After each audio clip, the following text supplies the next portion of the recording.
మునీంద్రుల నమో నమః. ఓహో, గంధర్వరాజ శిఖామణులు గయనామధేయుల? అవును, కాని ఏకదాటిగా పైలోకాలకే ప్రయాణిస్తున్నట్టున్నారు. ఎక్కడికి, ఏమి పని? ఏదో చిరకాల వాంఛ. స్వల్పవరాధ్యనై తమ జనకులు బ్రహ్మదేవుని దర్శించడానికి వెళ్తున్నాను. దివ్యంగా ఉన్నది. కాని అఖిలైశ్వర్యములతో తులతూగే గంధర్వరాజులు మీకు వరములు కావలసి వచ్చినా? అవును మునీంద్ర, జన్మ ఎత్తినందుకు మన కీర్తి శాశ్వతము కావాలి. నారాయణ, అస్తు అస్తు. కాని మునీంద్ర, మీరు భూలోకానికి వెళ్తున్నట్టున్నారు. మరి ఏం చేయమంటారు? పైలోకాలలో మన కాలక్షేపానికి ఇప్పుడు కరువు వచ్చింది. అంతా నిస్సారంగా ఉన్నది. రసో వైసహ అని రసాధిదేవులు శ్రీ మహావిష్ణువు శ్రీకృష్ణులై సకుటుంబంగా భూలోకంలోనే నివసిస్తున్నారు. వారి లీలలతో ఆ లోకం ఇప్పుడు నవరసభరితమై ఉన్నది. అయిన మునీంద్ర, ఆ శ్రీకృష్ణ లీలలు నాకు చూడవలననే ఉన్నది. బ్రహ్మవర ప్రసాదినై తిరుగు ప్రయాణంలో అటే వత్తును. నారాయణ.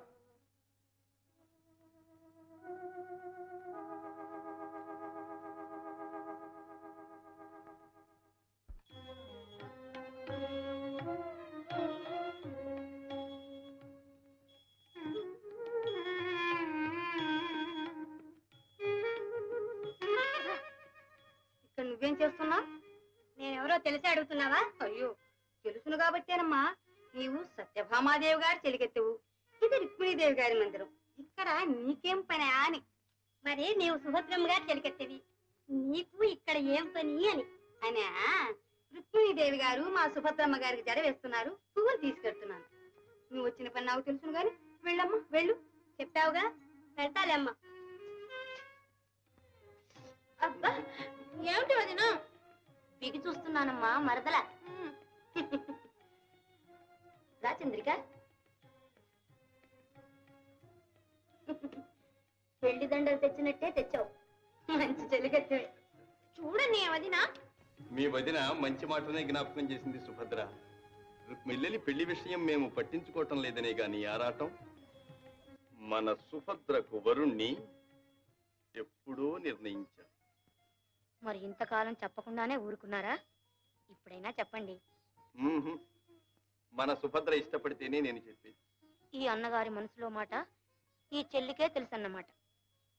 అడుగుతున్నారుగా, ఇంకా సిగ్గెందుకు? చెప్పమ్మా. నేనేం చెప్పను. అమ్మగారు, నారదమునిందులు విజయం చేస్తున్నారు.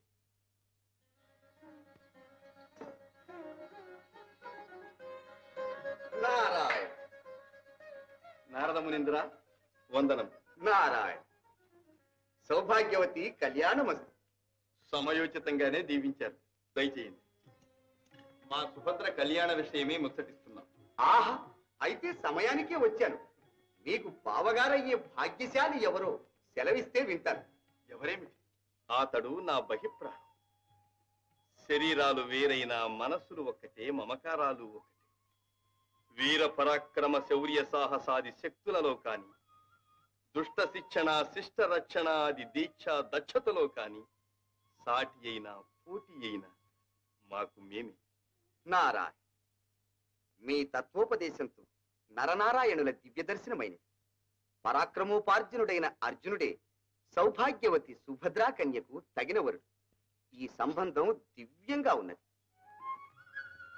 ఏం మరదలా, నీ మనసులోని మాటేగా. శ్రీకృష్ణ, అర్జునుడు ఇప్పుడు భూప్రదక్షిణం చేస్తున్నాడు కదూ. ఎక్కడున్నా వెంటనే పిలిపించి వివాహం జరిపించేసేయండి. శుభస్య శీఘ్రం.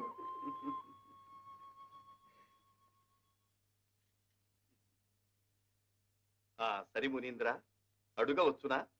ఇప్పుడు తమ దర్శనంతో మమ్మల్ని ఎందుకు ధన్యుల్ని చేశారు? మరి ఊరకరారు మహాత్ములు. కృష్ణ కృష్ణ, నేను కలహప్రియుణ్ణనే శంకతో చమత్కార బాణం విసిరారు గాని నాలోని భక్తి తాత్పర్యాన్ని గ్రహించండి. ఇదిగో.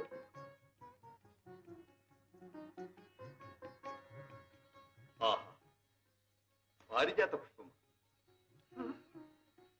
పారిజాతమా? మీకింత ప్రియమైందని అనుకుంటాను.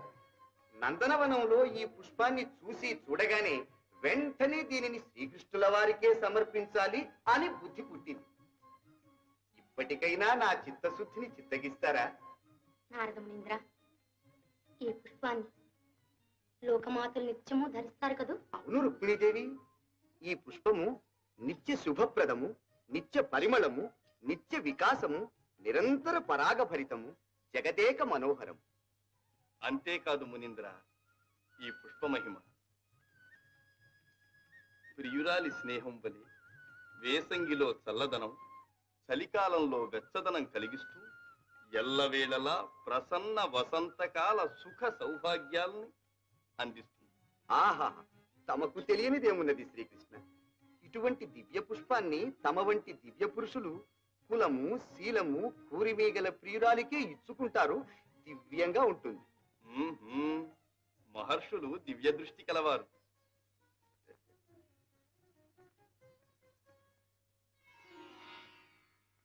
ఆహా రుక్మిణీదేవి, ఈ పారిజాత ధారణ మహిమ వల్ల మీరు లోకారాధ్యులవుతారు. మరి నేను తమరా సత్యభామా విధేయులన్న నిందపోయి రుక్మిణీ విధేయులన్న కీర్తి గడిస్తారు. ఆహా, అతిగా వర్ణించకండి మునీంద్ర, గోడలకు చెవులుండును. భయం లేదు శ్రీకృష్ణ. అసలు పరమార్థం వినండి. లోకపాంధవులైన మీరు తన సొత్తేనని నిక్కుతూ నీలుగుతూ విర్రవీగే సత్యభామాదేవికి మీలోని అసలు తత్వం తెలిసొస్తుంది. పోనీ గాని నళిని, నువ్వు నిజంగా చెప్పు. నా ప్రాణేశ్వరునికి అందరిలోనూ నేనంటేనే ఇంత అనురాగం, ఇంత అభిమానం ఎందుచేతనంటావు? ఎందుచేతనంటే ఎవ్వరిలోనూ లేని ఎన్నో విశేషాలు చేత. అంటే గుణము చేత, గుణము చేత, సౌందర్యాతిశయం చేత, అన్నిటినీ మించి మీ చాలించవే నీ ముఖస్థుతి. ఉన్నమాటంటే అలా కోపడతారేమ్మా? అయితే మళ్ళీ చెప్పు. కులము చేత, గుణము చేత, సౌందర్యాతిశయం చేత. అమ్మా సత్యాదేవి, సత్యాదేవి! మల్లిక ఏరి? ఓ, నటన సూత్రధారులు కదూ.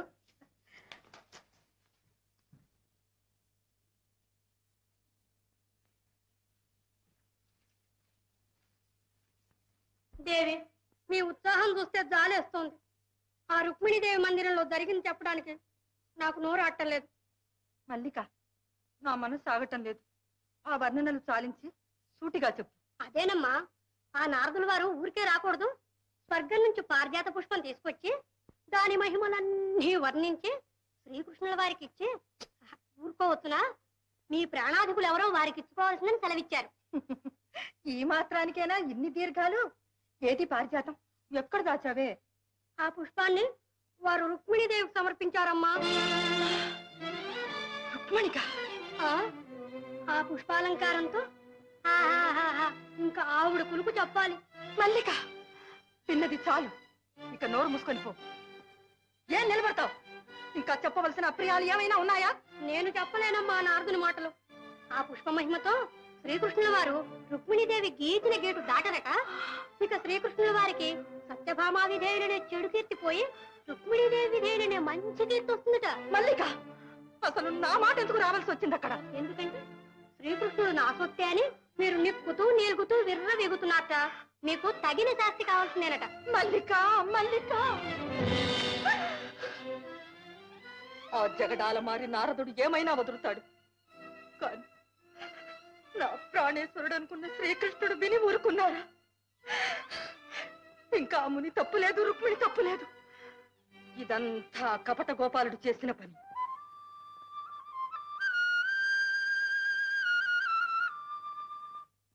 మల్లిక, వారు వస్తున్నారు.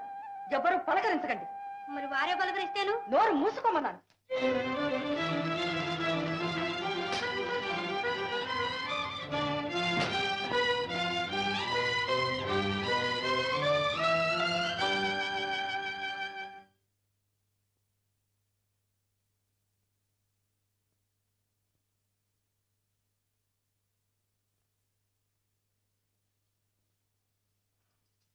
ఏమిటిది? మందిరం అంతా సందడి లేకుండా ఉంది. వీణలు మోగటం లేదు, గానం సాగటం లేదు. ఓహో, ఏం మందరా, అక్కడి సమాచారం ఇక్కడికి మోసావన్నమాట. ఏం మాట్లాడమే? నోరు మూసుకోమన్నారండి. మంచిది.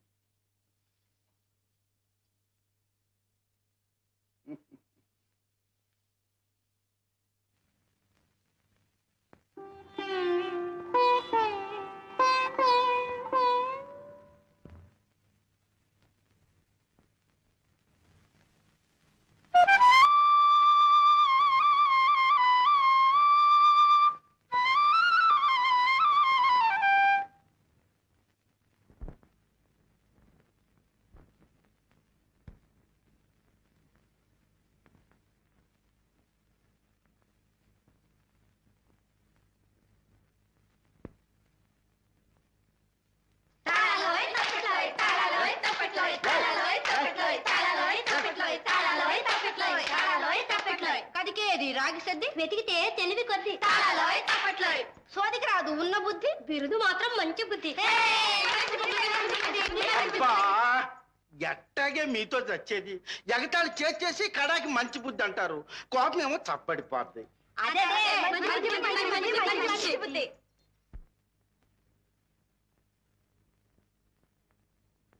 హా గోపాలకృష్ణ దయచేస్తున్నారు భలే ఓయ్ మంచి బుద్ధి, చెప్పకుండా పెడుతున్నావు. ఎవరు పిలుచుకురమ్మన్నారు? వచ్చింది బుద్ధి వచ్చింది. అన్నయ్య గారు నారదయ్య గారు సుభద్రమ్మ గారు పెళ్లి ముచ్చట్లు ఆడుతుండారు. తమ్ముడు గారిని తోలుకు రమ్మన్నారు.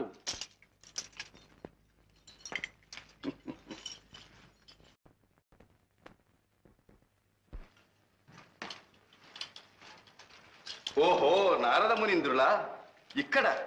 నమో నమః. నారాయణ నమో నమః. కూర్చో గోపాలకృష్ణ. చూశావా గోపాలకృష్ణ, మన బాధ్యతలు మనకే తెలియవన్నట్లు మీ వదిన తొందర పెడుతుంది. కానీ సుభద్రకు వరుణ్ణి ఎప్పుడో నిర్ణయించాను. ఆహా, మీ అంతటి వారికి బావమరిది కానవచ్చుకున్న ఆ అదృష్టవంతుడు ఎవరో విన కుతూహలంగా ఉన్నది. ఎవరో కాదు, మా దుర్యోధనుడే. ఆహాహాహా, కౌరవ కుల నందనవన పారిజాతం. మీ ఆలోచన దివ్యంగా ఉంది. నారద మునీంద్ర, మీరు త్రికాలవేదులు కదూ.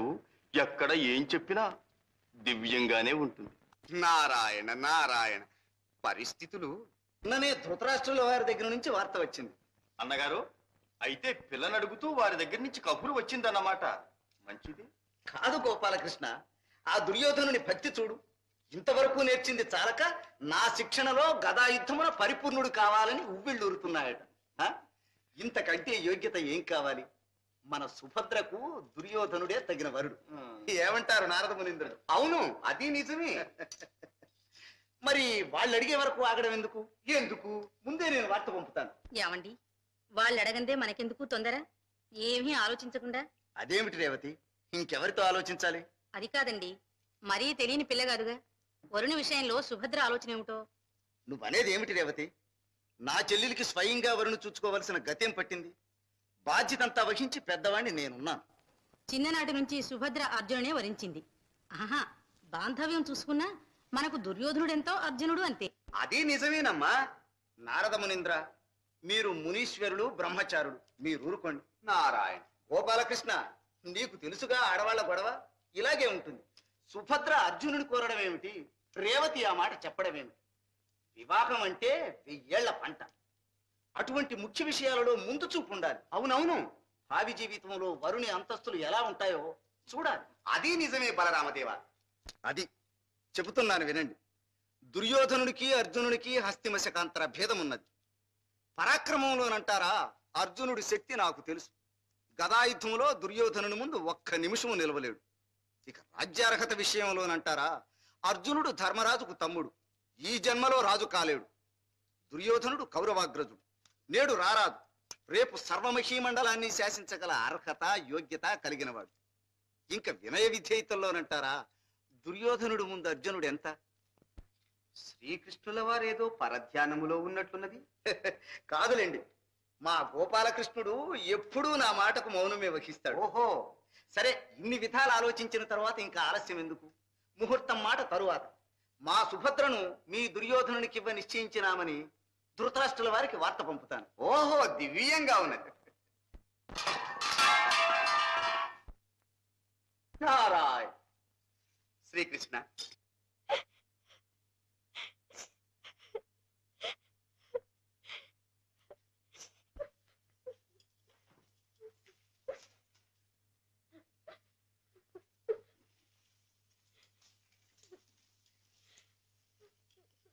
సుభద్ర, నీవు మరీ చిన్నపిల్లవైపోతున్నావు.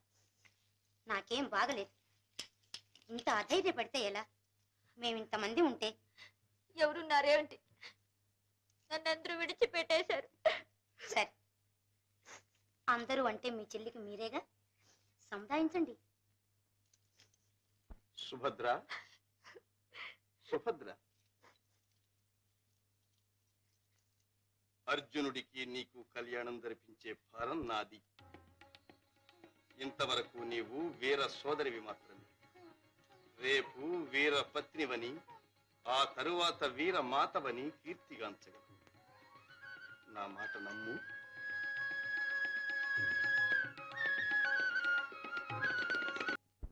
అర్జున, ఫల్గుణ, ఎక్కడున్నారు స్వామి? ద్వారకలు అంతఃపురంలో. నారాయణ నారాయణ. నారదమునింద్ర, నమో నమ. కళ్యాణమస్తు. ఎక్కడ నుండి రాక? ద్వారక నుంచే, బలరామకృష్ణుల సన్నిధి నుంచే. అక్కడ అందరికీ కుశలమే కదా? కుశలమేమిటి, అంతా కోలాహలంగా ఉంటేను. సౌభాగ్యవతి సుభద్రాకుమారిని రారాజు దుర్యోధన సార్వభౌములకి ఇచ్చి వివాహం చేయ నిశ్చయించినారు. సుభద్రను దుర్యోధనునికి ఇస్తున్నారా? మా బావ కృష్ణుడు అక్కడ ఉండగానే? ఆ శ్రీకృష్ణుల వారు మీ పక్షమే, కానీ మీరిక్కడ భూప్రదక్షిణాలు చేస్తూ ఉంటే అక్కడ వారేం చెయ్య. ఊరకరారు మహాత్ములని మంచి ఉపాయమే చెప్పారు. శతాధిక వందనం. నారాయణ. ఈ నారాయణ మంత్ర పఠనమే తమకు తారకం. నారాయణ నారాయణ నారాయణ నారాయణ. నారాయణ.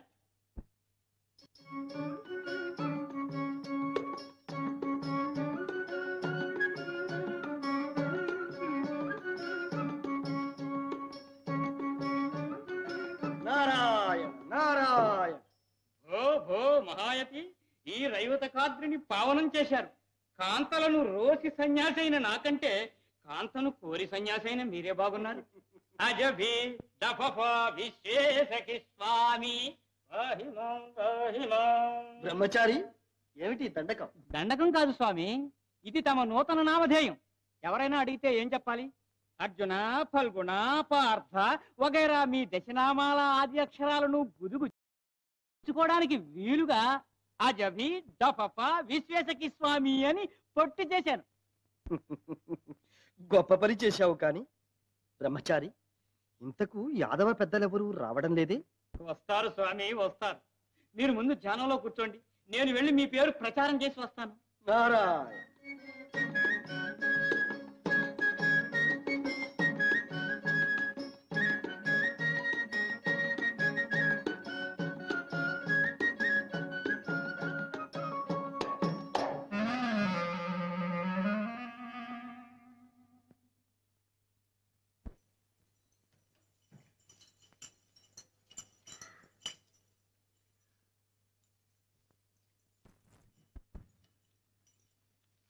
బలరామదేవా, వచ్చేసారు వచ్చేసారు. ఎవరు? ఎత్తులు. ఏ ఎత్తులురా? ఆరే గజిబిజి దబదబా సుఖ సావులోరు. ఎవరు? గజిబిజి దబదబా సుఖ సావులోరు. ఎక్కడున్నారు? కొండ మీద ఉంటారు. ఎక్కడి నుంచి వచ్చారు? కొండ మీద నుంచే వచ్చారు. అయోమయం. అర్థం కాలేదు అమ్మగారు. అయితే బుద్ధి వచ్చింది. ఆర్య తోలుకొత్త. నమో నమః బలరామదేవ. నమో నమ. మా గురుదేవులు అజిభి దఫఫ విశ్వేశకి స్వాములు వారు. అది పేరు. ఎవరు? అజిభి దఫఫ విశ్వేశకి స్వాములు వారు. అది పేరు. ఎత్తుల పేర్లు అలాగే ఉంటాయి. ఆ స్వాముల వారు ఏ క్షేత్రం నుంచి విచ్చేసినారు? మహోన్నత హిమాచలం నుండి, అత్యున్నత గిరిశృంగం నుండి విచ్చేసి తమ రైవత కాద్రియందు విడిది చేసి ఉన్నారు. తమరు ద్వారకాపురాధీశ్వరులని మనవి చేసుకున్నాను. ధన్యులము. రేవతి, ఆ యతీశ్వరుల వారిని అఖండంగా సత్కరించి మన మందిరానికి తోడి తెస్తాను. వారి నామధేయం? అజిబిజి గబగబా. అజిభి దఫఫ విశ్వేశకి స్వాములు వారు.